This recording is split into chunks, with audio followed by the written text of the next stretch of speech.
All right, so these MPACS, that's the acronym for it. It's Mathematical Practices for AP Calculus. I want them in your ISN because I want you to understand that this is the guideline that the calculus teachers go by to make sure that you are prepared. This stuff in addition to the actual content that you have to learn. And so that it's something that I feel like the pre-AP teachers also should be using as a guideline, because if we left all of this stuff for the AP calculus teachers to be the first time you ever had to deal with it, that plus actually teaching you calculus, like, you're not going to be very successful at some of this stuff. So we're just going to look at some of these briefly today. I want you to look at MPAC 1.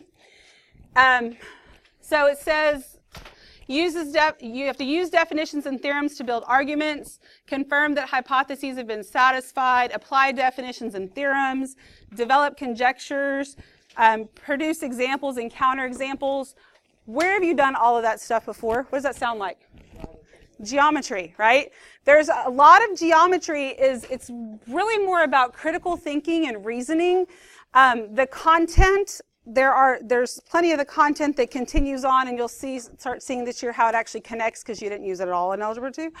But it is important. Some of it, we could get through the rest of this stuff without ever having known. You may never have to prove two triangles congruent again in your life, but the process that it takes to go through to make that happen, the understanding the theorems and being able to make the arguments and being able to explain why without just saying because it has to be or because it looks like it, those are the types of things that are going to get you to where you need to be, because you will be surprised probably when you get into calculus how much you are basing things off of theorems and what does the theorem really say.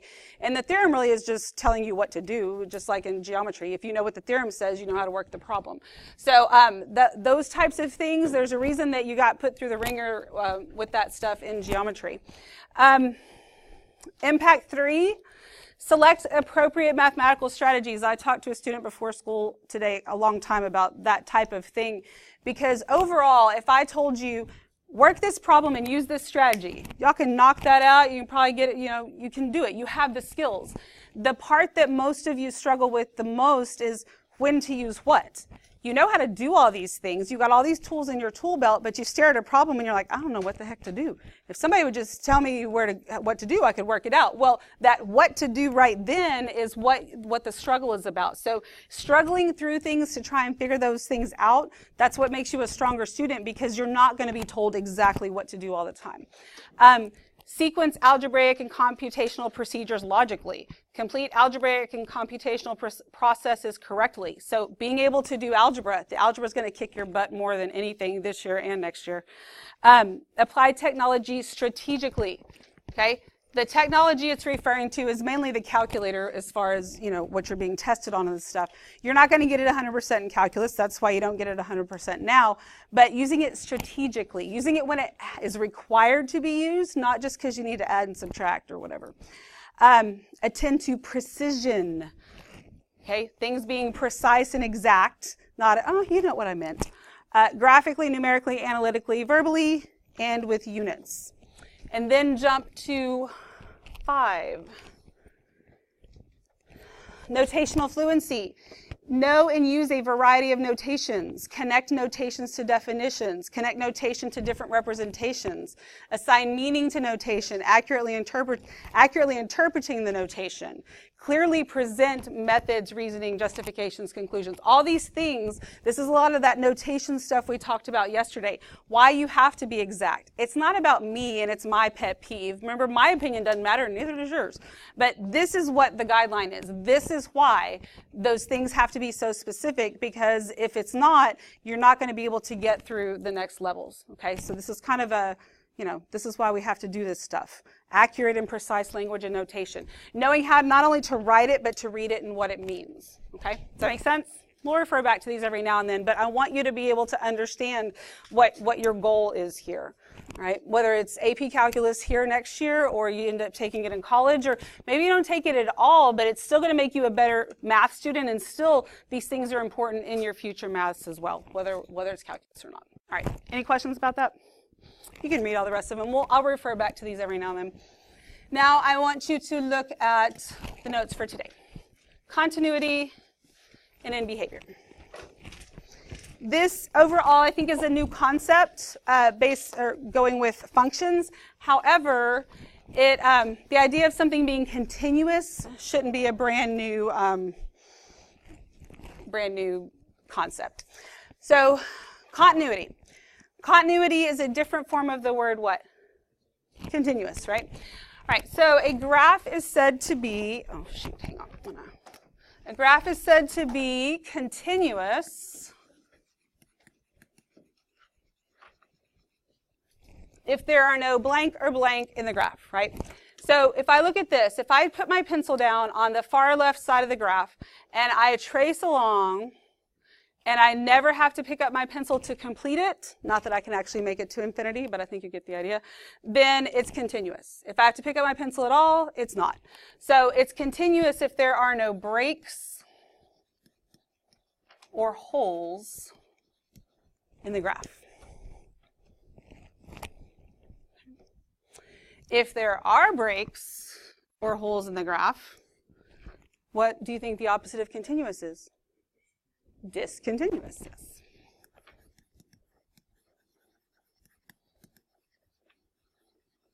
Okay. All right, so we have continuous and then discontinuous, and then there are different types of discontinuity. All right, so here are 3 main types of discontinuity. You can have more than one at a time. So if we could have a graph that has all 3 types at the same time, it could have 2 of the same kinds or whatever, but this is just the individualized here for us. So here, if I put my pencil down and I start tracing, right, I'm getting down to here, and then I have to pick up my pencil to start over up here and keep going, right? So what this says is when f of x increases or decreases infinitely as x approaches x equals a from the left or right. So here's a, x equals a. As my x value approaches that from the left, it's going to decrease infinitely.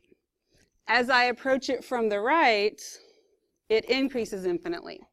What is actually happening on my graph at A? What would be there that's not drawn in? An asymptote, okay? It's an asymptote, right? So this, when you have a vertical asymptote, then it's going to increase or decrease infinitely as it comes to that asymptote.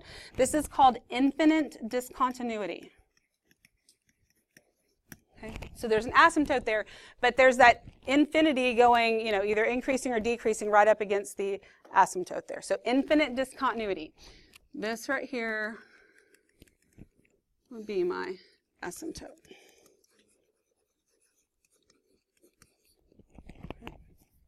Now, is there a horizontal asymptote as well? Yes. The horizontal asymptote doesn't do anything for discontinuity. It's the vertical ones that are going to break up that, you know, make you have to pick up your pencil and start over again. All right, so then on this one, it says when f of x jumps from one point to another at x equals a. So I'm tracing along. When I get here, pick up my pencil and I have to jump up here to keep going, right? So this is a discontinuous function. Would we agree with that? Do we agree that it's a function? Yeah. Yes? No? Yes, because it's open circle. Like I could snap it back together. If I could snap it back together, then I'm good. Is the domain continuous or discontinuous? Continuous. So I have a continuous domain, right? Because every single x is going to be used, but the function itself is discontinuous. So those aren't, you know, those aren't always tied together. My domain is continuous, but the function is discontinuous. And this, because I jumped from one point to another, is called jump discontinuity.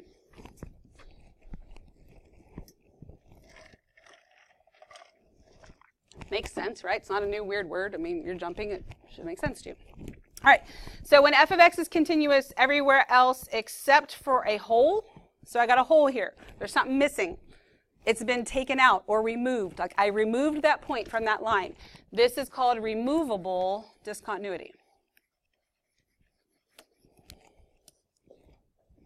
Okay. So we have infinite, jump, and removable. Removable can also be called point discontinuity. This can be called asymptotic discontinuity. It's a hard word to say, but it's infinite is really the more common, and removable is the more common. But there are, you know, different ways to approach that. Okay, everybody good with that? Any questions? All right. So let's look at number 1. It says determine if the function shown on the graph is continuous. If not, identify the type and location of discontinuity. All right, so is number one continuous? No. Okay, so what type of discontinuity? Jump. Okay, so we have to write it has jump, discontinuity, and we can abbreviate. Abbreviations are fine as long as they make sense. They're good to use when they're big words or words you don't know how to spell. Right? Jump discontinuity, and then we have to say where. It's at x equals what? -5. I don't care what's going on with y. Okay, it's what x value do you have this discontinuity? There's a few of these graphs where, I don't know, sometimes one of the lines is like darker than the other, or the x and y axis aren't really that dark. So if you kind of get lost in where 0 even is, make sure you're looking at the arrows, because that can, and if you need to actually darken the axes so you can count better, do that, because I don't know why sometimes it copies weird, and it's hard for me to see up here too, so just think about that. All right, number 2, is it continuous or not? It is continuous, so we just write continuous. All right, so I'm going to give you a few minutes. I want you to do the next 4 on your own. You can talk about it at your tables if you need to, and then we'll come back together and talk about them. All right, Susan, tell me about number 3. Is it continuous or discontinuous?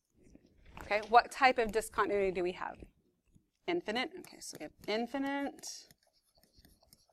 discontinuity where x equals 1. Do y'all agree with that?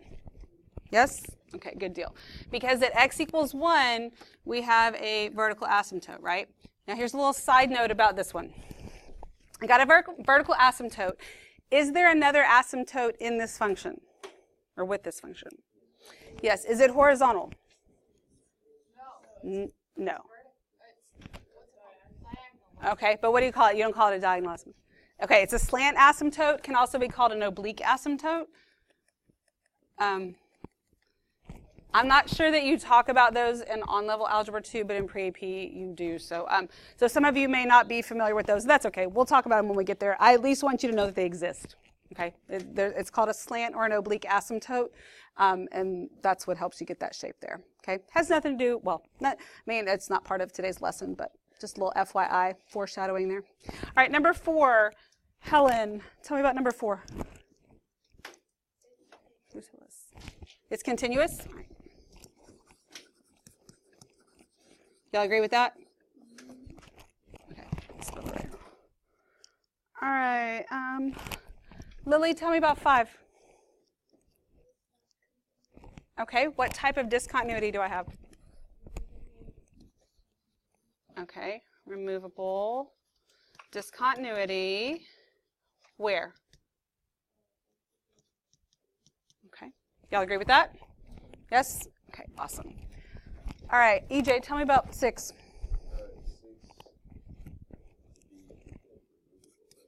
Okay, will you tell me? So we've got, let's do one at a time. Infinite discontinuity where?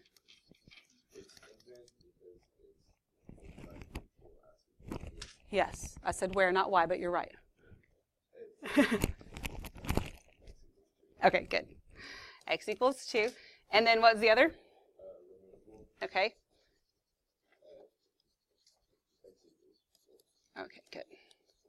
And removable discontinuity at x equals 4. Do we agree with that? Yes. Okay, good. Thank you. And so one of the things that was asked earlier today was, can I write infinite and removable discontinuity at x equals 2 and x equals 4?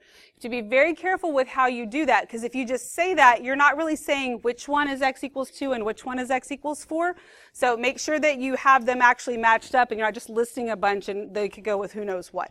Okay, we good? Make sense? Any questions? All right. Next page then. All right. So now we're going to look at end behavior. So we talked about whether or not it was continuous. We're going to talk about some different pieces, and then we're going to end up bringing all these pieces together. End behavior. So as x moves towards positive infinity and negative infinity, end behavior describes what is happening to the value of f of x. So as x is doing this, what is happening to y? That's what you're looking for. So we're going to describe the end behavior of the graph at the right. So here, this reads, as x approaches infinity, f of x approaches blank. So as my x value increases and as x approaches infinity, what is happening to the value of f of x? It's approaching what? Negative infinity. Okay. And then as my x's get smaller, so as x approaches negative infinity, what happens to the value of f of x? It approaches infinity. Okay? Does that make sense to you? Now here's the deal with end behavior. It is called end behavior. Okay? End behavior. I don't care what's going on in the middle. I don't care about increasing, decreasing. I don't care about continuity. None of that matters right now. That matters when we're going to go do other stuff, but if we're just talking about end behavior, the middle could be anything. You can just completely ignore what's going on right here, and you're just looking at the ends, okay? Because we're going to get to a point where we're going to sketch some polynomials and some other thing and some rationals. And so what you're interested in then is, yeah, we'll find our continuities one way, and so we'll know if we have asymptotes or holes or whatever. We'll find our intercepts so we know how that's going. And then in behavior is something we'll look at. So if all I know about what I'm trying to sketch is that as x approaches infinity, f of x approaches negative infinity, I know that it goes like that on that side, and on the left-hand side, as x approaches negative infinity, I know it's going to go like that, and then I figure out the rest a different way. Does that make sense to you? That's literally all we're asking about right here is just what's happening on the ends. Okay? Any questions? All right, so let's look at number 7. You have some writing to do here. I know for some of you it's just going to be too much, but you can handle it, right? So as x approaches infinity, remember that how we just talked about notation and all that stuff. F of x approaches blank. So as x approaches infinity, what does f of x approach? Infinity, right? So as x gets bigger and bigger, the y values are going to get bigger and bigger as well. As x approaches negative infinity, f of x approaches what? Positive infinity. Because now my x's are getting smaller, but the y's are getting bigger, so the answer to both of them is infinity. Okay? We good with that? Any questions? All right, you do 8 and 9 on your own. Okay, Isaac, give me number 8.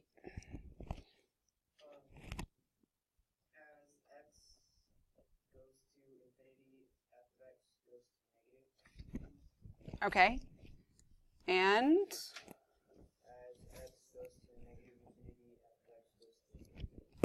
infinity?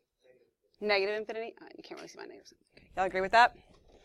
Okay, so you got to be careful with the goes to. I don't know if that's necessarily terrible. It's not as bad as reaches, which I got earlier today, because you can use different words. Kind of like when we have exactly one. If you said only one, it means the same thing, right? But we're approaching negative infinity. Are we ever going to make it? No. So as we go to negative infinity, that might be translated either way. Reaches is definitely not right because we ain't gonna reach it. So be careful because the word there is approaches, and so if we're gonna change the word, we want to make sure it has like the exact same meaning. But good, thank you. All right, then number 9. Let's see, Sophia, help me with number 9.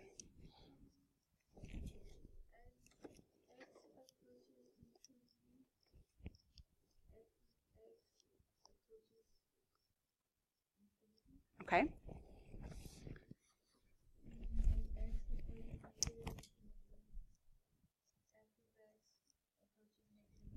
Okay. Do y'all agree with that? Yes? Okay. Very good. Thank you. All right. Any questions on that? We all good? Okay. So this is talking about approaching infinity. We're never going to actually make it, but still in behavior, we're getting to the concept of limits, so we're kind of never going to make it to any of these things, but it doesn't always have to be infinity. It can actually be a value, which is what this next part says. So as x moves towards positive infinity and negative infinity, it's possible for f of x to be approaching a certain value. Okay. So when we look at this one here, as x approaches infinity, what does f of x approach? -1, because we have a horizontal asymptote here, right? So when this comes down here, my y values are getting smaller and smaller and smaller, but it's never even going to make it to -1, more or less be less than that, right? It's going to get really, really close, but never actually make it there, but it approaches -1. Never going to make it, but it approaches that. As x approaches -infinity, my x's are getting smaller and smaller and smaller, my f of x value is approaching what? -1 also, just approaching it from the bottom instead of the top. That make sense? We good? All right, let's look at our 10 rather. It says describe the end behavior of each graph. So as x approaches infinity, f of x approaches what? 0. And then as x approaches -infinity, f of x approaches what? 0 also. Now, I don't think it looks quite the same on the paper. Sometimes things, I don't know, maybe it's just because it's bigger up here, but to me, this graph right here looks like it's coming up and it's hugging the bottom part of the x-axis because I can kind of see the arrow right there. This one, it looks like it goes above the x-axis and then kind of hugs the top of it. Can a function cross a horizontal asymptote? The answer is yes. You may not have seen any functions that happened with, but you can. You can't cross a vertical asymptote, but you can cross a horizontal asymptote. So even if this swung up here real big and then came back down, what we're concerned with, again, this is end behavior. I don't care what's going on here. In the end, this is approaching 0, even if it got greater than 0 at some point. Does that make sense to you? And we'll talk more about why it can cross and all that kind of stuff later, but I just kind of, again, want to put that in your mind. All right. Then I want you to do the next 5 on your own. Okay, I'll give you a few minutes. I know it's a lot of writing, but you'll be fine. Alrighty, let's see. Anayeli, help me with number 11. So read that for me. All right, so we had a little technical difficulties, so I'm finishing this by myself after school and here talking to myself. All right, so on 11, as x approaches infinity, f of x approaches -3, and as x approaches -infinity, f of x approaches -3. Okay. Then on 12, as x approaches infinity, f of x approaches 2, and as x approaches -infinity, f of x approaches 2. So one of the answers I got today was 1 instead of 2, and so I asked where did the 1 come from, and the student told me that it was the vertical asymptote. Well, the vertical asymptote doesn't have anything to do with end behavior. It does for discontinuity, but this is like middle behavior. Don't care about that. I want the end behavior. So here, as x gets larger and larger and larger, because we have this horizontal asymptote right there, the y values here are getting smaller and smaller, but they're never going to actually reach 2 or get smaller than 2, so they're approaching 2. And then as x approaches -infinity, it's also approaching 2 from underneath. All right, number 13. As x approaches infinity, f of x approaches -2. And as x approaches -infinity, f of x approaches -2. So a little confusion on this one from some people as well, because you have this stuff here going on. Remember, this is end behavior. I don't care what happens right here. What this is asking is when x is approaching infinity, so way out here where we can't see, when x is infinity or close to infinity, because it's never going to make it there, the y values are getting closer and closer and closer to this -2 right here. Okay, now, so one of the questions I got today was this right here. Isn't this some sort of end behavior? Well, yes and no. It's actually middle behavior, so again, we don't care. You can just ignore everything here in the middle. But this is a limit, so it's kind of the same idea. We do have a vertical asymptote here. It doesn't affect our end behavior, but it's where I think the thought was going and why the confusion was happening, is that, yes, this is going to approach infinity here, but that's as x approaches 3. So as x approaches 3 and gets really, really close to 3, y is approaching infinity. That's not what this is asking. I don't care what happens when x approaches 3 right now. What this is asking is end behavior, and so way out here as it approaches infinity, the f of x is approaching -2. All right, 14. As x approaches infinity, f of x approaches, that'll be 0. And as x approaches negative infinity, f of x approaches 0. Okay. And then on 15, as x approaches infinity, f of x approaches -5. And as x approaches negative infinity, f of x approaches infinity. So I also asked the question today that, as you were going through these and working through these on your own, as we did 11 and 12 and up through 14, actually had the question in some classes, because I did 10 and 11 with them, was, are these always going to be the same? Or you may have been thinking that as you got to 14, like I wonder if they are, or I guess maybe they are. And then you get to 15 and you don't get the same answer for both. So that's one reason why we have to make sure that we do enough different examples, because if I hadn't done number 15 with you at all, you could have walked out of here thinking that, or assuming that they're always going to be the same number when that is not the case. Okay, but remember, this is end behavior. What is happening at the ends, the very extremes, negative and positive infinity. Okay, that's it.